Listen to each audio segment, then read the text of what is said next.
This is Amy Wagonar from the Historical Society of Michigan with a Michigan History Moment.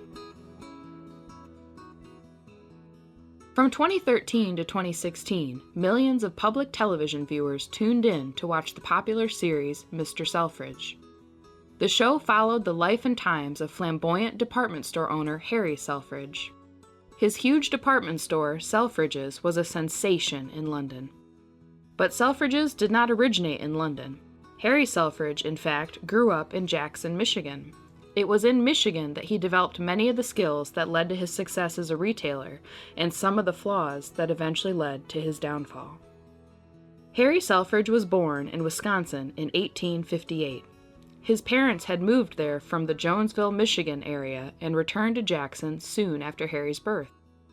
Harry's father enlisted in the 3rd Michigan Cavalry at the outbreak of the Civil War. He survived the war but never returned to his family. Harry's mother, Lois, had to survive on her own.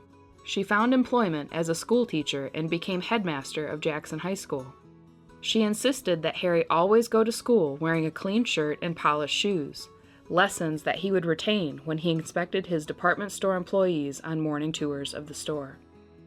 As a schoolboy, Harry took a summer job at the Camp Winters & Company dry goods store in Jackson and stocked shelves at the Leonard Fields department store.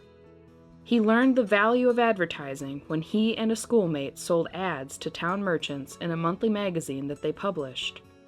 Later, he would spend $150,000 on full-page ads in London newspapers to advertise the grand opening of his department store. The store saw 90,000 customers walk through the door the morning that it first opened. Selfridge moved to Grand Rapids while in his late teens. He worked for an insurance company and developed an affinity for two things that would eventually prove his downfall: gambling and prostitutes. He returned to Jackson in 1876, but didn't stay long.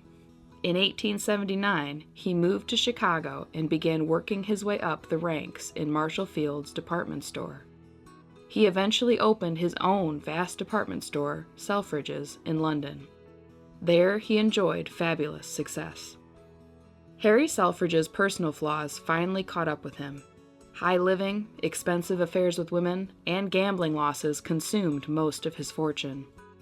The store's board of directors finally forced him to resign from his own store. He existed on a small pension and lived out his days in England in a little flat near Putney. Harry Selfridge, the department store icon from Michigan, died in 1947. This Michigan History Moment is brought to you by MichiganHistoryMagazine.org.